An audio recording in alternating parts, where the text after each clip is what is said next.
cups, there is a certain amount of BBs. And there is 1,000, 500, 100, 10, and 1.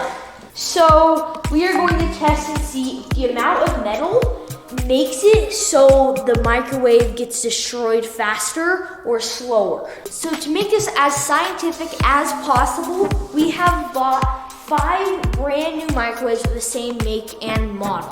All right, so Lincoln, what do you think the difference is gonna be between the one that has 1 BB in it and the one that has 1,000 BBs? What's your initial thought before we actually test it? So I think that if there is 1 metal BB inside of the microwave, I think that it is going to take slower to catch on fire or do something that's harming the microwave or have some kind of reaction faster. We're going to see how long it goes. So, are you ready? Here we go. 3, 2, 1. Nothing really happened. Maybe we used the wrong kind of metal. 1 BB is not doing anything. Let's... 10 metal BBs. Okay, do you think 10 metal BBs is gonna do anything? No. After the first one, no. 3, 2, 1.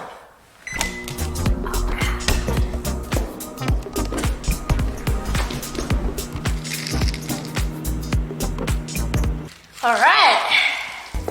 Don't really. It says it's zinc plated and it's galvanized steel airgun shot. I would think steel would work. Yeah, I don't understand. Let's just skip to the 1,000. Yeah, it took a very long time to count.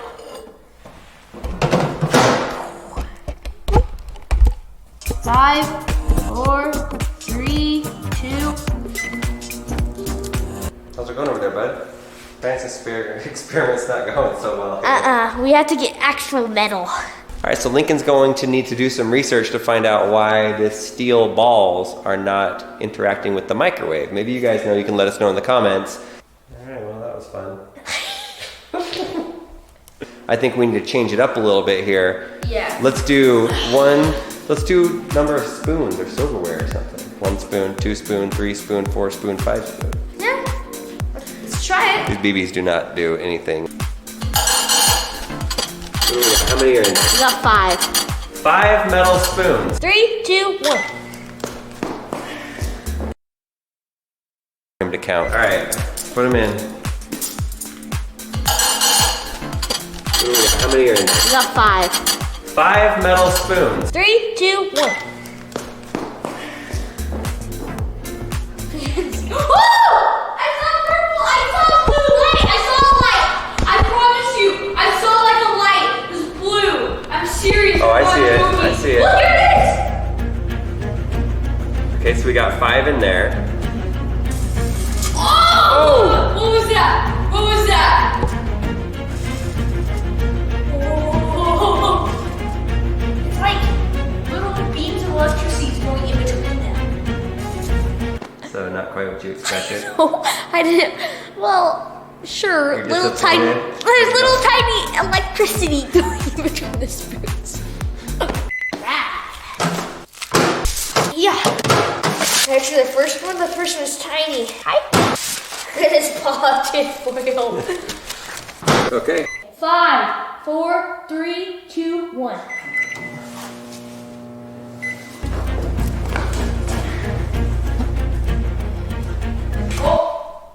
Oh no. We killed the... My hypothesis.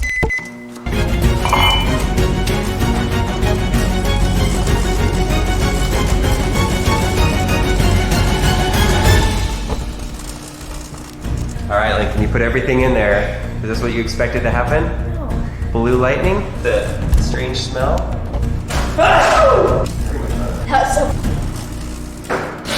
so it's been going for 6 minutes. We've just seen some blue lightning. It's been a great fireworks show at the end. Wait. Is this the second science experiment with blue lightning? All right, so there's Lincoln's science experiment. This is, I would say, the most dangerous science experiment that I will allow him to do. Luckily, Make noise now. We have a giant pile of brand new microwaves. I think we're gonna go on to the local classifieds and give these ones to this. Oh, look, it's sparking everywhere. Whee! Purple sparks. Oh no, we got plasma. Should I stop that? Yeah. All right. And I think I was also interfering with my camera. It was Yeah, doing a the weird camera was, jumping like, thing shaking. I've never seen. I've filmed a good amount inside a microwave before. I've never had the camera bounce around like that. We melted holes in the aluminum. It's very warm to the touch, not hot. I think if I were to squish it in my hands, it would definitely burn me. I was watching plasma gathering in these little areas, and you can actually see where we Holes have melted right through. melted right into it. So why can you put food in the microwave, thinner amounts of metal, and not pieces of aluminum? If you are cooking food, the microwaves are going to bounce around until they're actually absorbed into the molecules through a process called dielectric loss. But with metal, you have electrons that move freely, and what they do when they are exposed to all those little microwaves is that they start wiggling back and forth and cause almost a force field, I guess you could call it, that's going to bounce the microwaves back and potentially harm the inside of your Faraday cage, burn holes in the metal of your microwave, and potentially break it. On to a little bit more experimentation. Actually can go in the microwave. Now you've got aluminum foil here, but you actually put aluminum in the microwave all the time, even if you don't know it. If you heat up Hot Pockets, little containers of microwavable soup, all of those things have thin aluminum linings which help heat it up. A couple other things I've always thought were interesting. One, my mom, growing up, would use this kind of juice a lot. It's frozen juice concentrate.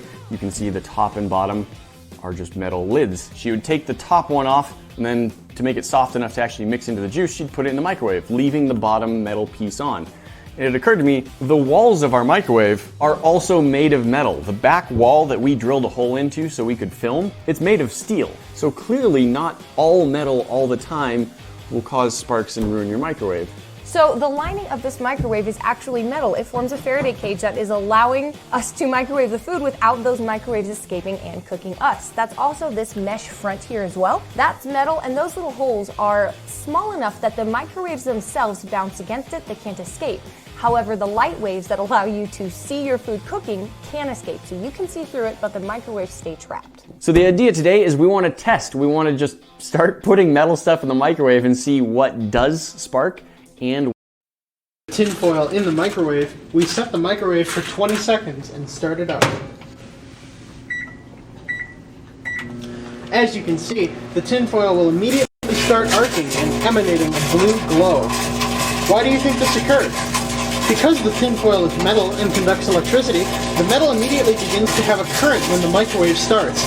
The electricity on the metal jumps over the spaces between the ripples on the surface caused by crumpling the foil into a ball. When the microwave is stopped, the current goes away and the foil is back to normal.